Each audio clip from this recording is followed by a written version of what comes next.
Hi everyone, it's Margaret here with 60andMe. I have got a really interesting conversation I want to have with you today about travel, virtual travel. Now, I'm a big fan of travel. I get out and about quite a bit and I share my journeys with you. And I'm very conscious that a lot of you are not able to move around as much as I am because you just don't like to travel as much or other circumstances, but you like to watch me traveling and I love sharing with you.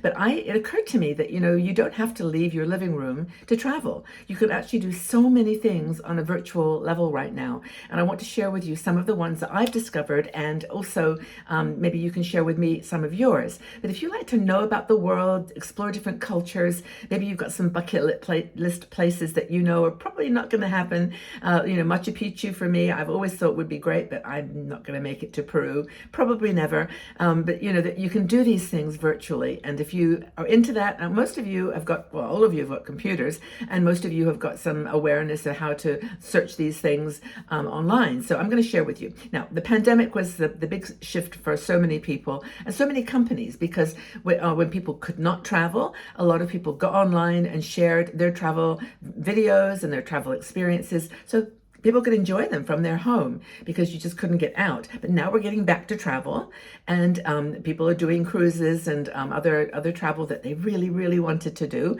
And we're, via technology, though, we can open the door to so many other opportunities. So here's the ideas for you to consider. No need to put your shoes on. No, you can sit in your pajamas. There's no stress. There's no waiting at the airport. There's no cost, except for your internet, of course. And you can do all kinds of things like explore Cambodia, Angkor Wat in Cambodia, which is one of my goals. View Christ the Redeemer in, where is that? In Rio de Janeiro in Brazil. There's explore these visions of like the Sistine Chapel, the Vatican. You can explore the Greek beaches. There's all kinds of things. And there's several different ways you can do it. And the first one is just simply, as I said, online. Great Wall of China, the Grand Canyon. Oh my gosh, there's so much with drones now that they can take you on trips around the Grand Canyon. So much. There's a company called ProWalk, which I actually use a lot because I love just having my cup of tea in the evening and I want to just go walk around New York City. You can just go to ProWalk and they just walk you through a city. And there's the rain, there's people. It's like just the normal sounds that you would hear walking in the city. And by the way, I'll put links to all these in the section below, so you don't have to jot these down or anything. It's all a matter of just listening. Now, I've actually got some notes, or even Mars I've got here you can visit. Even Mars you can visit. It's sort of vicariously. But here, I've got some, I'm going to read the names of these because I won't remember all of them. But here's some examples. A virtualvacation.us is exploring the world from home, all over the world. Nomad and in Love. That's a couple I think that's going around the world. Virtual tours for travel. There's the theretotravel.com, Bucket List Travel, which is apparently the best virtual tours. Forbes.com wrote a big article about some of these, and that was one of the ones, Bucket List Travel. I mean, ultimately, isn't that the goal? I mean, that we've got these places that we want to go because we've had a passion for them all our lives, and now we're 60, 65, 70, older, 75, 80, and we realize, well, I'm probably not going to make it there, but I can definitely go online. So there's a couple of those that you can check out. As I said, I'll put the links below. Do you have any that you like? I mean, there's also group tours you can do, which I would mention just as an option, because if you're not traveling because you just don't want to go by yourself, you can still do some of these amazing places around the world with a group. I mean, I'm thinking of Road Scholar, for example, or Oats.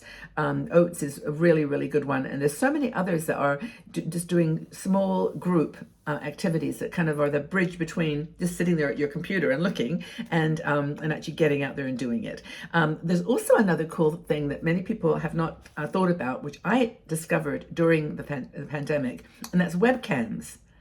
Webcams are so fun, and they are all over the world. They're set up all around the globe in different, important, like in the Vatican or in Times Square or London, Trafalgar Square. And these webcams are everywhere. They're there for different reasons. I mean, webcams are security cameras around the world, but these companies called it Skyline Webcams is one that shows famous attractions all around the world where they have these cameras, and you can just sit there And I remember this actually was really spooky during the pandemic. I went to several places like, Siena in Italy, or just places I had a little inkling to check them out. And there was nobody there. The webcams were like showing just the odd pigeon or the odd person walking across the screen.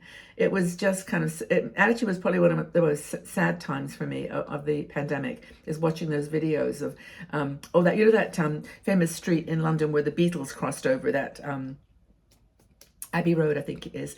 They have a webcam there, so you can watch people crossing the street, and there was like nobody there. Like it was just the crosswalk. Anyway, I ramble, but Skyline webcams, and you can just type webcams of the world or webcams of Lucca or webcams of Milan, and you'll find all kinds of incredible ways to view real life, like now, real time. It's not like a recorded drone video or something that pro walkers videotaped of a city. These are actually live webcams that you can experience. It's really fun actually, because people sometimes don't know that they're being filmed. I mean, this is like part of the world of our security and what's the word, lack of privacy. But anywho, it's nothing, it's okay.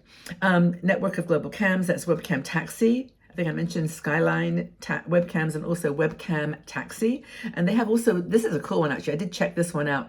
It's got zoos. So you can watch like the animals in the zoos, you can watch the fish in an aquarium. It's really soothing sometimes just to watch these things and see what they're up to. It's really, really cool. Explore.org is one that my grandkids use all the time. It's animal zoos and also kitten shelters and dog shelters. So you can watch the little kittens and dogs, and YouTube does this too. I mean, YouTube's got a bunch of options for watching, live shows as they're happening, and sometimes those are the most fun. It's just like when they're not trying to do a performance or a presentation, they're just like literally showing you, oh, here's the kittens, and you can also watch manatees and bobcats and penguins, and these are so fun with grandkids. Actually, that reminds me, I haven't done that in a long time with the kids. I need to do that. Film and TV series are another way you can do this. So if you have a movie that you like and it's filmed in a really beautiful area, just watch the film, watch the video, watch the series. Downton Abbey, of course, and those ones really, they're not like real, they're not real world, but those bring back the places in a compelling way. Lord of the Rings, for example, in New Zealand, that's where there's webcams or videos of New Zealand, or watch Lord of the Rings. That will take you on a beautiful tour of New Zealand. That's where it's all filmed, I think. I'm saying that. Outlander is for Scottish scenery. If you're into Scotland and you have family connections in Scotland, so many women do, you want to just have a look at the landscape of Scotland. Outlander is a perfect choice for that.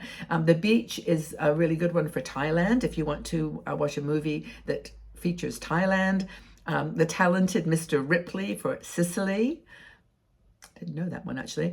And then I think also Rome and San Remo and Venice is all included in the Talented Mr. Ripley. I need to watch that one. But anyway, that's another way you can connect with a place. If you really want to travel virtually through watching a movie or watching a documentary, that's another great way to do it. And if you've got some favorites here, by the way, just put them in the section below so we can all go look at them and enjoy. Learning a skill or a language. Surprisingly, the classes some are free. Like Duolingo is free. You have to watch a few ads. Babbel, I think you pay for. But there's Udemy and Skillshare. There's a lot of Coursera, a lot of online courses that you can take that feature different countries, and also feature maybe skills that like travel photography or all different kinds of things that might be revealed by learning a new language. Even just learning a language gets you engaged. You want to go check out a video of the place.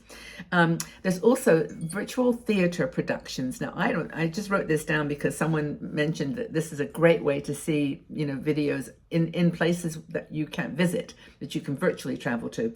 Eventbrite, of course, is a big one. Learningmind.com, learning-mind.com. And then there's museums and art galleries, and there's so many places that have virtual walkthroughs and explanations. So if you're interested not just in virtually traveling to places, you want to go to the MoMA in New York City or to some famous museums in Mexico or anywhere in the world, in the United States, you've got almost certainly you've got that museum's live cam or shows that they do that you can experience the place. It's really, really cool. I mean, I just get excited thinking about this. So what destinations or activities have you traveled virtually to enjoy? Tell us. I would really be grateful for that. Oh, by the way, do you like my new necklace? I made this necklace. I went to, it was a little beading class. Well, it wasn't even a class. It was kind of just a gathering of women. It was in German. It was really fun that some of them spoke English, but I actually managed to get a cup of coffee. I was able to order coffee. But yeah, and I made this little necklace, and the stones are so pretty. They're just plastic, but I really liked it, so that was really cool. But anyway, I just noticed it as I was looking at myself, as you do. Anywho, hope that you've had a really fun time listening to this. I've enjoyed delivering it. I'm now so excited to go check out all these things I've been telling you about. But virtual travel, it's where technology is allowing us to go and takes us to magical places. So where would you like to travel to virtually? Leave your comments in the section below and know how much I love you and care for you. And I just love doing these videos, and I hope that you enjoy them. Okay, take really good care, everybody. Lots and lots of love. Bye for now.